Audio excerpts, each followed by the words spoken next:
berkat. Alhamdulillah.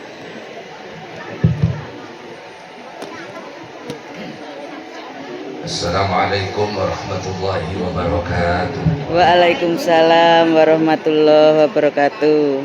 Bismillahirrahmanirrahim. Alhamdulillahirabbil alamin.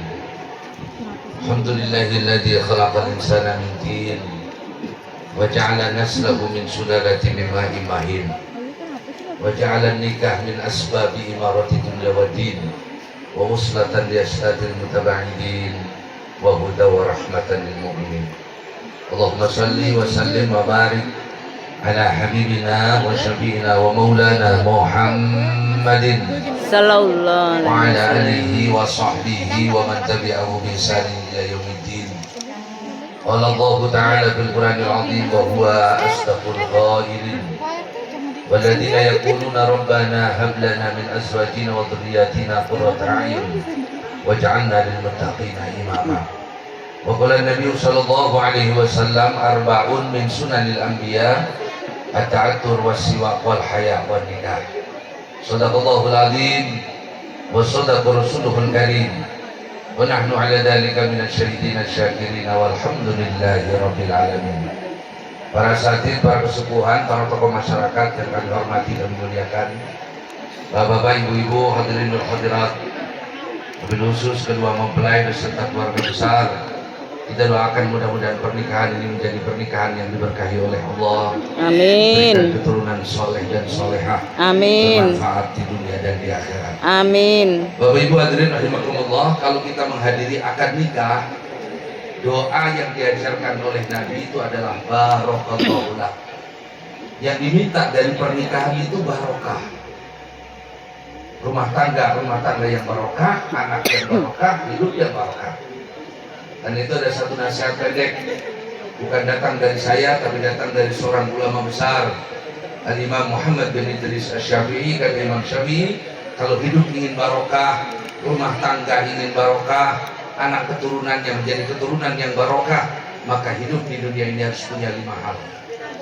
Mudah-mudahan nasihat ini bukan untuk pengantin baru saja, ada luar sana yang ada buat biasanya.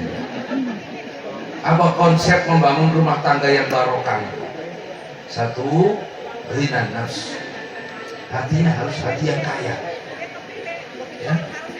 Nikmat tidak dilihat dari besar atau tidaknya, besar atau kecilnya, tapi seberapa besar kita bisa bersyukuri. Kenapa orang sekarang hidupnya tidak enak, tidak tenteram? Bukan kurang nikmat, bukan. Zaman dulu orang hajatan itu nggak ada yang mewah-mewah, tendanya pakai daun kelapa. Sekarang mewah-mewah, tapi kok kenapa sumpok-sumpok, kurang syukur? Kenapa kita ini kurang syukur? Sebab suka banding-bandingin nikmat orang. Tetangga yang beli kulkas, kita beli obat sakit kepala. Yang beli kulkas, beli mobil, stroke tetangganya. Jangan suka ngitung-ngitung nikmat orang, nanti kita lupa dengan nikmat yang Allah berikan kepada kita. Amin. Pandai bersyukur kepada Allah. Ya, Alfi juga bersyukur sama suami. Suami bersyukur kepada istri, dua-duanya ngangkat syukur kepada Allah. Jadi istri harus pandai bersyukur kepada suami. Sebaik-baiknya istri itu yang pandai bersyukur kepada suami. Jangan suka banding-bandingkan dengan suami orang. Anu itu suami orang. Ngapain diukur-ukur dengan suami kita? Ya. Ya. Sama juga Amir, jangan suka banding-bandingkan istri orang. Si istri anu dengan lebih dan kekurangannya istri orang. Istri kita, yaitu istri kita. Dengan syukur itu hidup kalian akan berkah. Yang kedua, rumah tangga itu akan berkah kalau kita punya hati yang sabar. Pasti hidup menghadapi ujian itu pasti. Salah satu ujian yang akan tampak pertama kali itu apa? Tampaknya kekurangan pasangan masing-masing. Belum nikah itu belum kelihatan, begitu nikah kelihatan. Oh, ternyata istri saya cerewet. Tahu kan? Oh, ternyata suami saya galaknya bau. Itu ketahuan. Belum nikah itu nggak ketahuan. Tapi kata Quran, hunna libasun lakum wa antum libasun lahun. Suami menutupi kekurangan istri, istri menutupi kekurangan suami. Konsepnya gampang. Kita ini pengen kekurangan kita diterima sama orang. Kenapa kita tidak menerima kekurangan orang lain? Kekurangan kita pengen diterima oleh orang. Kekurangan kita pengen diterima oleh istri kita, kenapa kita tidak terima kekurangan istri kita? Sementara tidak ada manusia yang diciptakan sempurna.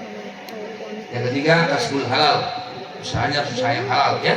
Kewajiban suami itu ikhtiar dan rezeki yang halal. Nafkahi anak istrimu, bangun rumah tanggamu seindah apapun, kalau rezekinya haram tidak akan barokah.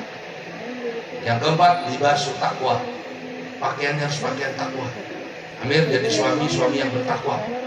Ketika tadi bapak dari istrimu menikahkan engkau, secara tidak langsung menitipkan di pundakmu amanah terbesar. Jaga itu, bawa sampai masuk surga, bukan sekadar diberikan nafkah. Wah, tugas laki-laki yang paling berat itu membawa anak istrinya masuk surga. Kalau urusan ngasih makan mah gampang, bisa nebeng sama mertua. Tapi urusan bawa masuk surga ini nggak main-main. Maka dikatakan karena Rasulullah banyak tabi nafsi walakin yaqtabi rabbi. Nabi itu kalau marah bukan karena dirinya sendiri, marahnya karena Allah. Istri merusak barang di rumah, Nabi nggak marah. Istri diperintah terlambat sedikit, Nabi nggak marah. Coba-coba anak istri melanggar aturan agama, Nabi marah luar biasa. Ini sekarang suami model begini udah nggak ada. Anak diperintah sedikit terlambat, marah. Istri diperintah tidak menjalankan, marah. Anak kita tidak sholat, istri kita tidak sholat. Anak kita tidak menutup aurat, istri kita tidak menutup aurat. Kita diam 1000 bahasa. Celaka model laki-laki yang seperti itu. Dengan kewajiban istri itu nggak banyak sama suami, cuma 4. Ingat baik-baik 4. Ya. Kalau pengantin baru biasanya belum tahu. Kalau pengantin lama kelewat lupa. Ingat baik-baik 4 ini. Apa kewajiban seorang istri kepada suami? Ta'atu zawjiha. Taati suami.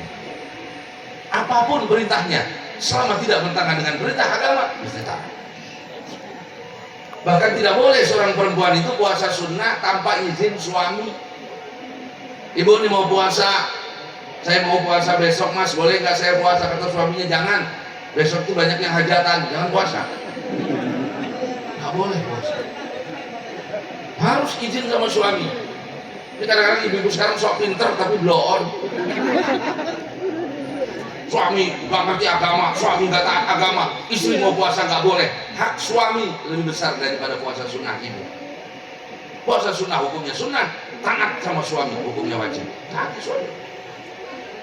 Yang kedua, Allah takhruj min baiti illa bi'idzni. Jangan sekali-kali pergi dari rumah yang kira-kira suami nggak senang. Yang dia ngomong sama suami. Sekarang banyak suami pulang kerja, istrinya hilang. Istrinya hilang. Ayu mamra'atin kharajat bi ghairi izni zawjiha. Istri siapa saja keluar dari rumah tanpa izin suami. Suami tidak ridho, maka istri yang seperti itu dilaknat oleh Allah, dilaknat oleh malaikat sampai pulang ke rumah. Maaf Bapak Ibu, kadang-kadang kita punya anak perempuan sudah punya suami. Satu saat ada masalah sedikit suami istri, anak kita yang perempuan pulang ke rumah. Ditanya bapak ibunya, kenapa pulang? Berantem sama suami. Izin sama suami, berantem kok izin. Jadi pulang ke sini gak izin? Enggak. Apa kata ibunya? Udah biarin, suami kayak gitu dibelain. Durhaka orang tua kayak gitu. Kasih tahu anak perempuan kita, pulang sama suamimu. Minta izin sama suamimu. Jangan seret bapak dan ibu masuk neraka. Selama suamimu tidak mengizinkan kau keluar dari rumah, jangan pergi dari rumah. Begitu. Kita mau kebalik. Kalau suamimu nggak sini, nggak usah balik lagi. Itu biasanya orang tua sana, Pak. Biangnya dari daerah sini kadang-kadang asal. Yang ketiga, mu'asyarah bil ma'ruf, gauli suami dengan baik. Yang ya, taslimun nafsiyah. Yang ketiga, serahkan diri kepada suami. Jangan sekali-kali nolak kalau suami manggil ke tempat tidur. Ayo mamra'atin, istri mana saja dipanggil suaminya ke tempat tidur menolak, dilaknat oleh Allah, dilaknat oleh malaikat sampai subuh. Yang keempat, mu'asyarah bil ma'ruf, gauli suami dengan baik. Berakhlak mulia ya sama suami neng ya. Sekarang banyak ibu-ibu kita ini luar biasa, sama ustadznya akhlaknya bagus, sama tetangga akhlaknya bagus, tapi sama suami gak punya akhlak. Sama ustadznya akhlaknya bagus, sama tetangga akhlaknya bagus, sama suami gak punya akhlak. Yang kita berhak berakhlak mulia itu suami kita. Banyak bapak-bapak juga sama Bu, sama tetangga akhlaknya bagus, sama ustadznya akhlaknya bagus, sama istri orang akhlaknya bagus. Tapi sama istri sendiri nggak punya Akhlak. Yang paling berhak punya akhlak itu pasangan kita masing-masing. Nabi SAW itu tidak pernah mencaci makanan yang disodorkan. Kata Aisyah, Nabi kalau saya nyodorin makanan, nggak pernah Nabi marah-marah. Enak saya makan, dimakan oleh Nabi. Kalau nggak enak, Nabi nggak marah. Ya. Tidak pernah Nabi mengatakan kepada istrinya, kenapa kamu lakukan itu? Kenapa tidak kamu lakukan itu? Tidak.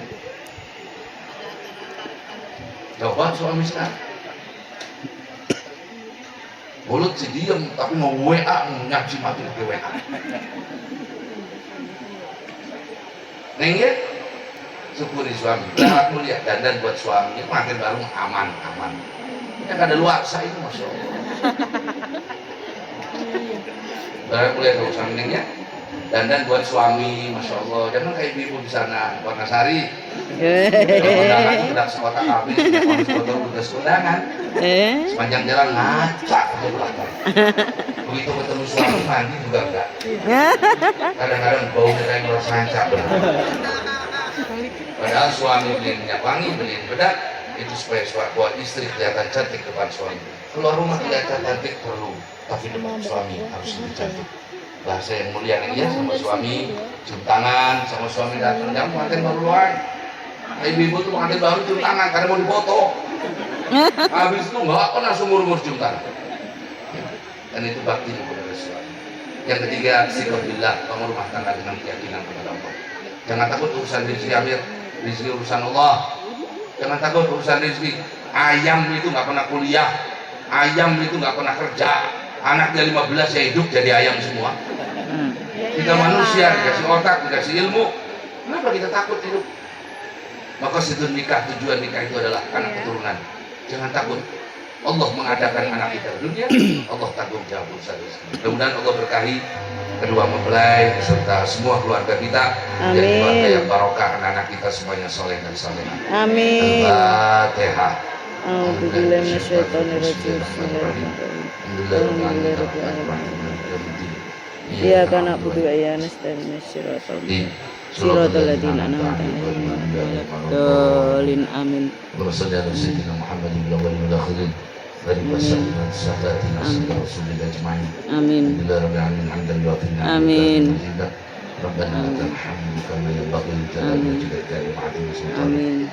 اللهم بفضلك عمنا وبلطفك حمنا خفنا. اللهم اجعل هذا الأفضل الميمون مبارك واجعل بينهما ألفة وقرارا دائما ولا تجعل بينهما فرقة وفرارا دائما. اللهم اهد بينهما الحب والوداد وارزقهما ذرية طيبة من البنين والبنات والأولاد. اللهم اجعل بينهما كما لفت بين من أحببت من عبادك الصالحين. لفت بينهما كما لفت بين عبدنا ألف بينهما كما لفت بين حبيبنا محمد صلى الله عليه وسلم الكبرى. ربنا هب لنا من أزواجنا وذرياتنا قرة أعين واجعلنا للمتقين إماما. ربنا آتنا في الدنيا حسنة وفي الآخرة حسنة وقنا عذاب النار. وصلى الله على سيدنا محمد وعلى آله وسلم والحمد لله رب العالمين. Maaf atas segala kekurangan. Wassalamualaikum warahmatullahi wabarakatuh. Waalaikumsalam warahmatullahi